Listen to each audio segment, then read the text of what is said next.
കേരളത്തിലേക്ക് വരിക. 5 ലോഡ് ഈർക്കിളി ചൂല്. അതാണ് കേരളീയ മനുഷ്യൻ. ഇതാണ് ഇപ്പൊ കേരളീയ സമൂഹം. 5 ലോഡ് ഈർക്കിളി ചൂല് കേരളത്തിലേക്ക് ദിവസം വരുന്നുണ്ട്. ഈ വാർത്ത ഈ കണക്കെന്നെ നെട്ടിപ്പിച്ചു. എന്താണ് നമ്മളെ നാട്? പറയാ ഒരു തൊഴിലില്ല. എന്താ തൊഴിൽ ചെയ്യാൻ? എടാ ഒരു എന്താ പറയാ, ഒരു ഉജാലയുടെ ഉള്ള വസ്ത്രം മിനുക്കിയിടും, ഷോപ്പിക്കും വെള്ള വസ്ത്രവും. നമ്മളെ ബഹുമാനപ്പെട്ട ഉജാലയില് ആ ഉജാലയുടെ ഒരു ടിന്ന് അങ്ങോട്ട് പൊട്ടിക്കുക, എന്നിട്ട് അതിലെന്ത് ചെയ്യാ? ഈർക്കിളി നിറക്കുക. പ്ലാസ്റ്റിക്കിന്റെ അതൊന്നും ബണ്ടൽ കൊണ്ട് കിട്ടക്കഴിഞ്ഞു. ഒരു ചൂലി എത്ര റുപ്യക്ക് വിൽക്കും? കേരളം അയ്യേ നാണക്കട് പുറത്ത് പറയരുത്. ഒരു ദിവസം കേരളത്തിലേക്ക് 5 ലോഡ് ചൂലാണ് വരുന്നത്. ഒരു ദിവസം കേരളത്തിലേക്ക് ഈർക്കിളി ചൂല്. ചിന്തിക്കണം നിങ്ങൾ. കൃത്യമായ ഈ വിഷയത്തിന്റെ കണക്കാണ്. അത് ഉദ്യോഗസ്ഥന്മാരിന് പഠിച്ച കൃത്യമായ കണക്കാണ് ഞാൻ ഈ പറഞ്ഞു. വാളയാർ ചുരം കടന്നിട്ട് തൂത്തുക്കുടി തഞ്ചാവൂരിൽ നിന്ന് ഒരു ദിവസം കേരളത്തിൽ വരുന്നത് 5 ലോഡ് ചൂലാണ്, ഈർക്കിലി ചൂല്. ഒരു ദിവസം ഡെയിലി പട്ടെടുത്ത് അങ്ങോട്ടും ഇങ്ങോട്ടും ഒന്നങ്ങോട്ട് വീശി ആക്കി വെച്ചിട്ട് ഒരു പ്ലാസ്റ്റിക്കിൽ വെച്ച് കിട്ടിയാൽ എന്തായി? ചൂലായില്ലേ? നിങ്ങൾ ചിന്തിക്കേ. എന്ത് പണിയില്ല. ഒരു പറയാ ഇവരെ എവിടെ പുനരധിവസിപ്പിക്കുമെന്ന് അറിയാത്തത് കൊണ്ടാണ്. ഞാൻ മുഖ്യമന്ത്രിക്കും പ്രതിപക്ഷ നേതാവിനും വഴി പറഞ്ഞു കൊടുക്കുക, ചൂലുണ്ടാക്കുക.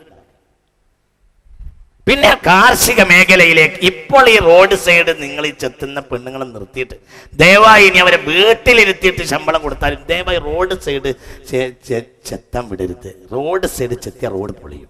റോഡിന്റെ 2 സൈഡിലും പുല്ല് പിടിച്ചാൽ റോഡ് നിലനിൽക്കും. അത് നമ്മുടെ വിയർപ്പിൻ്റെതാണ് ആ റോഡ്. റോഡ് സൈഡിൽ പുല്ല് ചെത്തിക്കളഞ്ഞ റോഡ് നാശമാവും. ആ റോഡിന് മണ്ണൊലിപ്പുണ്ടാവും. മണ്ണൊലിപ്പുണ്ടായ റോഡ് തകരും. റോഡ് തകരാൻ വീണ്ടും 2 റോഡ് കണ്ടി വരും. പിന്നെയും പണം പോയി. പെണ്ണുങ്ങളൊക്കെ ഈ ഓരോ റോഡ് ഏരിയ ചെത്താൻ വേണ്ടിയിട്ട് തൊഴിലുറപ്പ് പദ്ധതി കാരണമായി പെണ്ണുങ്ങൾക്ക് 15-25 പെണ്ണുങ്ങളെ തിരഞ്ഞെടുക്കണമെങ്കിൽ വീട്ടിലിരുത്തിയിട്ട് തൊഴിലുറപ്പ് പദ്ധതി ഇത്ര ദിവസം പങ്കെടുത്തതിന്റെ പേരിൽ പെൻഷൻ ആക്കി കൊടുത്തോളൂ. എന്നാലും രാജ്യത്തിന് അർത്ഥം വരില്ല. ഈ പെണ്ണുങ്ങളെ കാർഷിക മേഖലയിലേക്ക് ഇറക്കി വിടുക, തിരിച്ചു വിടുക. ആണുങ്ങളാണെങ്കിലും. എന്നിട്ട് നമ്മൾ നല്ല വഴുതങ്ങ ഉണ്ടാക്കുക. വീട്ടി വഴുതനങ്ങൾക്ക് പകരം ഒറിജിനൽ വഴുതനങ്ങ. ഇന്ന് നമ്മൾ തിന്നുന്നതിൽ നല്ല ശതമാനം വീട്ടി വഴുതനങ്ങയാണ്. ഈ വഴുതനങ്ങയൊക്കെ നല്ലോണം വീട്ടി വഴുതന ഉണ്ടായ ക്യാൻസർ ഉണ്ടാവും. വീട്ടി വഴുതനങ്ങ ക്യാൻസറിന്റെ ഗോഡൌൺ ആണ്. മാർക്കറ്റിൽ നിങ്ങൾ വാങ്ങണൊക്കെ വീട്ടി വഴുതനങ്ങ. വീട്ടി വഴുതനങ്ങ കഴിച്ച ക്യാൻസർ ഉണ്ടാവും. നമ്മളെ ഈ പെണ്ണുങ്ങളെ നമ്മൾ റോഡ് സൈഡിൽ വീട്ടു വളപ്പിന്റെ സൈഡിലും മുഴുവനും എന്ത് ചെയ്യുക? ഏത് ഹാജർക്കാണെങ്കിലും ഹാജരെടുക്കട്ടെ, എന്നാലും നാട്ടിലത് ഉണ്ടാവില്ലേ? വെള്ളരി നല്ല തെങ്ങ് തോപ്പിന് മറ്റൊക്കെ വെള്ളരി ഉണ്ടാക്കുക. ലോഡ് കണക്കിനുണ്ടാവും. അങ്ങോട്ട് കയറ്റിവിടാം. തൊഴിലിനും എത്ര സാധ്യത അവിടെ ഉള്ളത്! എമ്പാടും സാധ്യതകളുണ്ട്. ഈ വെറുതെ കണക്കിണക്കുന്ന പണം നമ്മൾ തടയണകെട്ടുക. ജലസേചന സൗകര്യങ്ങളിൽ ഏറ്റവും കൂടുതൽ, ഇന്ത്യയിൽ തന്നെ ഏറ്റവും കൂടുതൽ വെള്ളം മഴ പെയ്യുന്ന സംസ്ഥാനത്ത് തീരെ വെള്ളമില്ല. വേനലായ 3 മാസം വെള്ളമില്ല. കേരളത്തിന്റെ ഒരു ഭൂമിശാസ്ത്ര കിടപ്പാണ്. ഭൂമിയുടെ കിടപ്പ് അങ്ങനെയാണ്. പക്ഷേ തടയണകെട്ട പരിഹരിക്കാൻ കഴിയും. അതൊക്കെ ചെയ്യാം. നിർമ്മാണ രംഗത്തേക്ക് കൊണ്ടുവരിക. അങ്ങനെയാ. പിന്നെ നിർമ്മാണത്തിന് വേണ്ടി സർക്കാർ സൗകര്യം ചെയ്തു കൊടുക്കുക. എല്ലാം. കേരളത്തിൽ ഫാക്ടറികൾ ഉണ്ടാവില്ല. കേരളം എന്ന് പറഞ്ഞാൽ ഈ സ്വപ്നവും കുറച്ച് ബന്ധുമായ നമ്മളെ കേരളമായി. സ്വപ്ന ജീവികളും കുറച്ച് ബന്ധു. 7-ാം തീയതി ദേശീയ ബന്ധ. ചിലപ്പോ ദേശീയമുള്ള ബന്ധ്, ചിലപ്പോ ദേശീയമില്ലാത്ത ബന്ധ്. ഏതാ ബന്ധാണ്?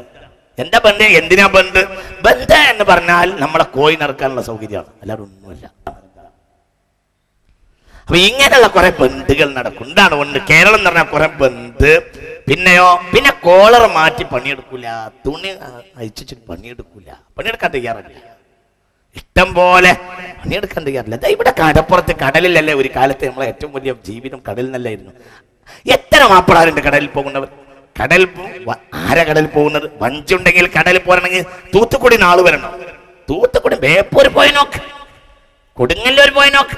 ഒരു ബോട്ടോ എന്താ പറയാ ഒരു വഞ്ചി ഒരാൾക്കുണ്ടെങ്കിൽ ആളെ തിരുനെൽവേലിയിൽ നിന്ന് കൊണ്ടുവരണം. തിരുനെൽവേലിയിൽ നിന്ന് പാവമണിയും സെന്തിലും ശിവവും ഒക്കെ വരണം. എന്നാലേ നമ്മുടെ കടൽ സമ്പത്ത് നമുക്ക് കിട്ടുള്ളൂ. പണിയെടുക്കില്ല, നമ്മള് പണിയെടുക്കുകയില്ല. നമ്മളിങ്ങനെ സ്വപ്നത്തിന്റെ പിന്നാലെ ഇങ്ങനെ നടക്കും. നമ്മളിങ്ങനെ ഒരു പാൻറ്റൊക്കെ ഇട്ട് അതിന്റെ മേലും ഇങ്ങനെ എങ്ങനെയാണ് കീശയിലിടാം. കീശയിൽ ഇംഗ്ലീഷുകാരൻ പാൻറ്റിന്റെ പോക്കറ്റിൽ കീശയിലിടാം. കാരണം ഇംഗ്ലീഷ് രാജ്യങ്ങളിൽ നിന്ന് തണുപ്പാണ്. നീ എന്തിനാടാ വിഡ്ഢി പാൻറ്റിന്റെ പോക്കറ്റിൽ കൈയിടുന്നത്?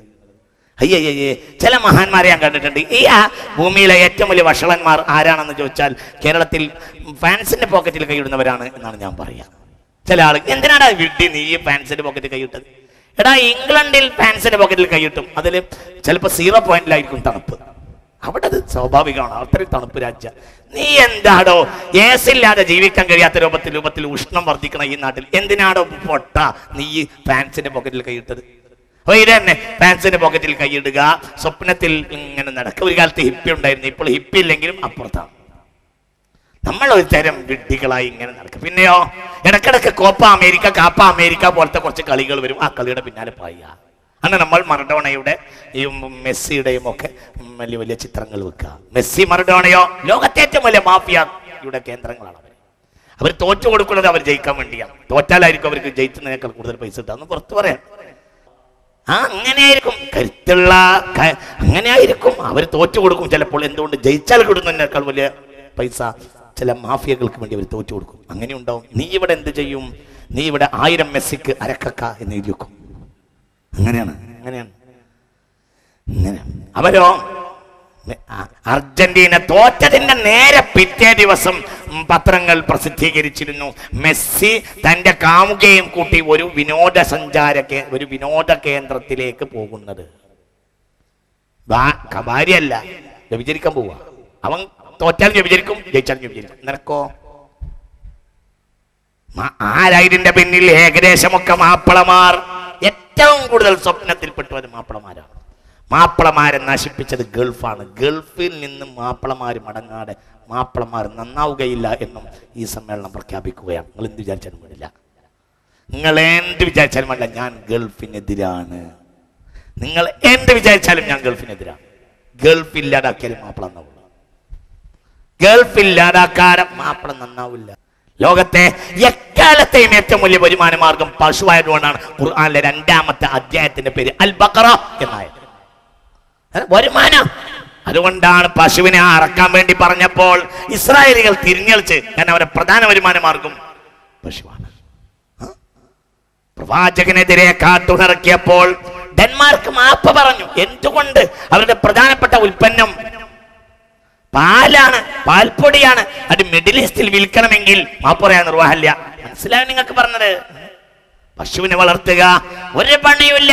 കുറച്ച് പിണ്ണാക്ക്, കുറച്ച് എള്ളും പിണ്ണാക്ക്, കുറച്ച് തേങ്ങാ പിണ്ണാക്ക്, ഇതിങ്ങനെ കൊടുക്കുക. ഇടക്കിടക്ക് അതിനൊന്ന് തേച്ച് കഴുകി വൃത്തിയാക്കുക. അല്ലാതെ പുറത്തൊന്നും ഇറക്കണ്ട. പശു തന്നെ ഉത്തരം ഇംഗ്ലീഷ്